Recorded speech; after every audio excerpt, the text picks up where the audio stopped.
acceptance group. I am Matilda. Okay. And I'm just super psyched to be taking this journey with you. You're gonna have a blast. I'm really fun. Everybody says that about me. Hey guys, say hello to Red, everyone. Hello. Hi, Red. Hello, birds I won't get to know well. Hey, apparently somebody didn't get the memo that we like to start on time because you're about 2 minutes late. Don't let it happen again. Hi, my name is Chuck. I'm sorry we got off on the wrong foot. I like you a lot, I can tell. Okay. Now, Brad, would you like to share your story with us? No, not really. Well, the court mentioned something about a rage episode at a child's birthday party.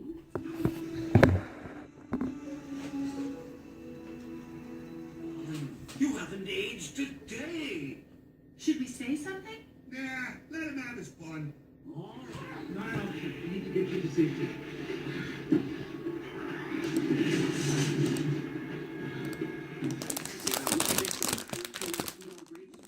Look at the teacher room. There'll always be more grapes. That's what more means. An F. But just because the teacher doesn't understand doesn't mean you fail. Oh, Tony Kravitz got an A. Well, what did he write? He wrote, because we're big. That was my answer. I had the right answer, and I let you guys talk me out of it. Why did I let you talk me out of it? Because it's wrong. Yeah, but the teacher thinks it's right. Well, what if the teacher's wrong? Yeah, right. What if the teacher's wrong? I tried that on my parents all the time, and it never works. Anyway, the teacher said there would always be enough grapes, and there would always be enough of everything. Then she called me a radical. But there's not always going to be enough of everything. Leave me alone. I already flunked once, and that's what I get for letting flunk. For heaven's sake.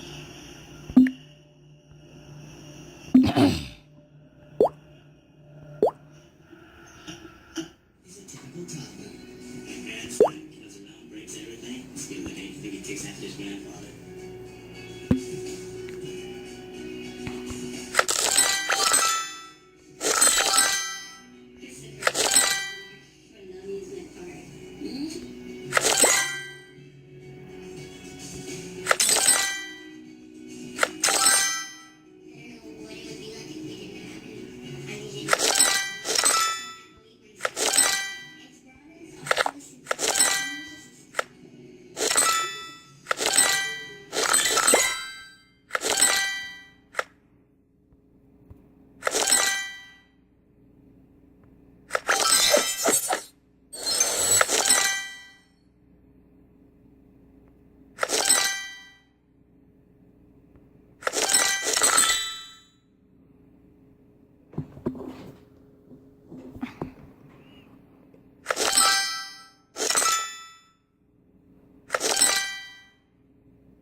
I had like 3 or 4 chins, but then all of those just morphed into an extra chin, so now I just have a very large. One at a time. No.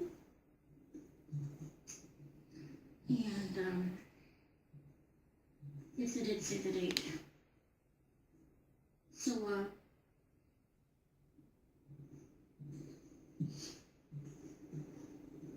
so my Amazon card is right there.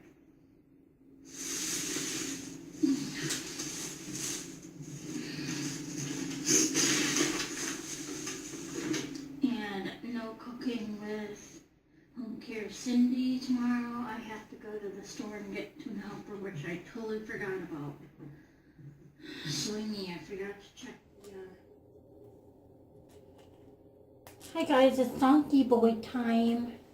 It means sleepy beepy.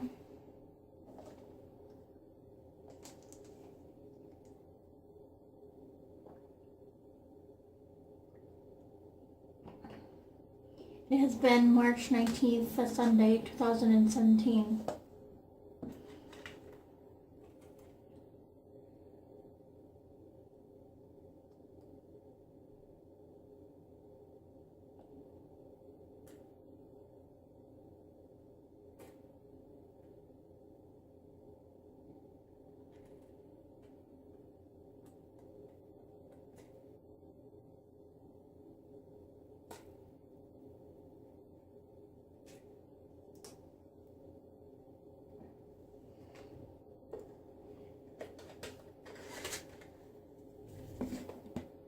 Those are took.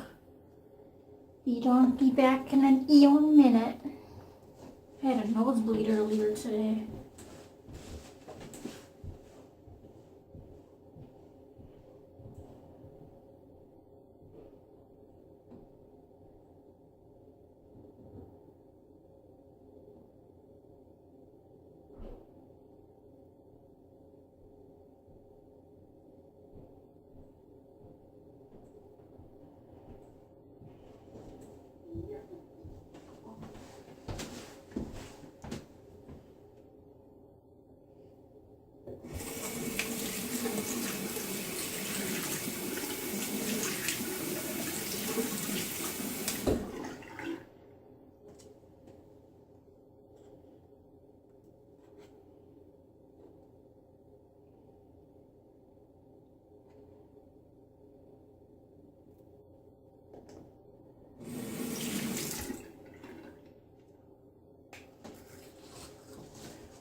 Thank you, she's beautiful. It really was a good decision. And for those that ever see this and think that it's a bad thing or you're just giving up or you're not trying, that's not true. You know, you're not only looking out for yourself, but you are looking out for that child. She is so beautiful. I mean, she really is. I'm just like, wow.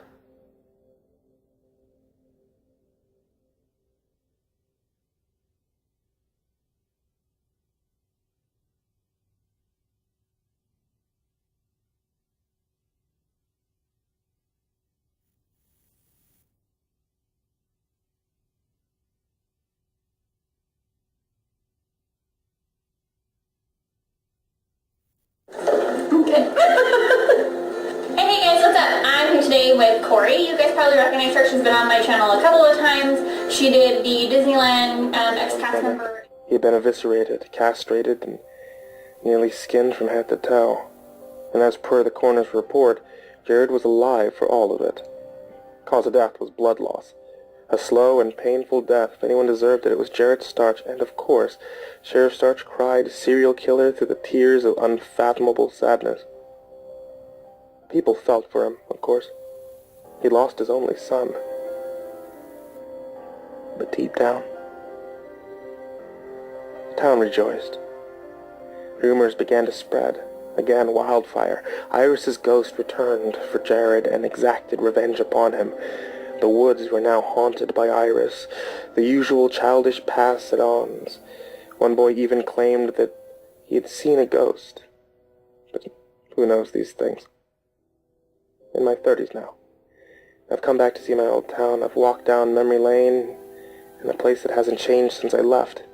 Even Sheriff Starch is still around. I went walking by the old cemetery and for some reason, I thought about Iris.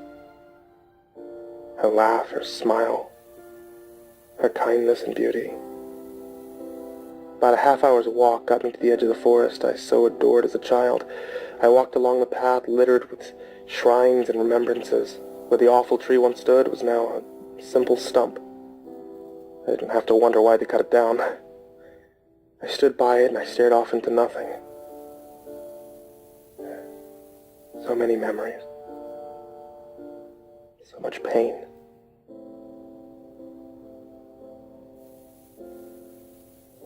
I took a deep breath and placed upon the stump a handful of candy. As I turned to walk away, I heard the faintest song coming from deep in the woods.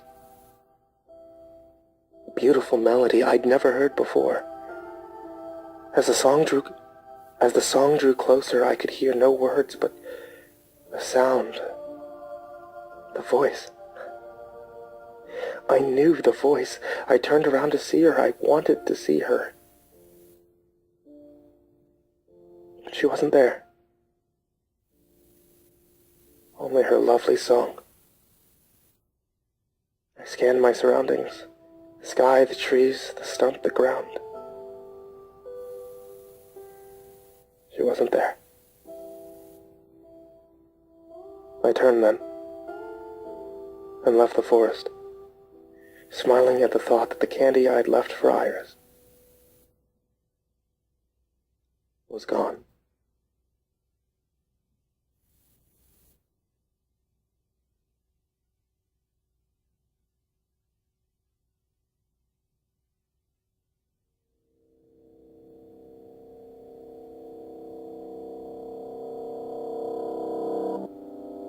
Old wounds. A wooden stake rested in his hand as a wide smile stretched across his face. Then he took a step off his porch towards me, and that's when I shot off back the way I came. I didn't even care about the trail.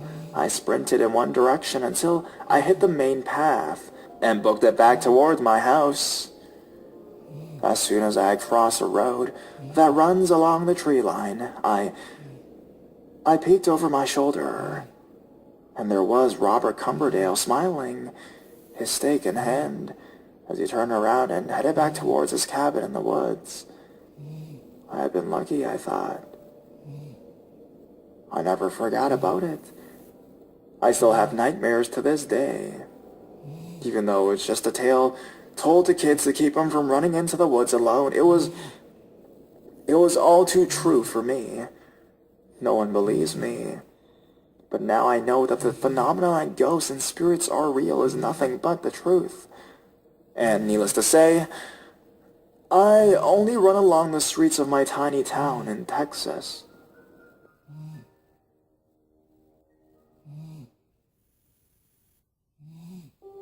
In the Woods Ghost Story. Hey, horror.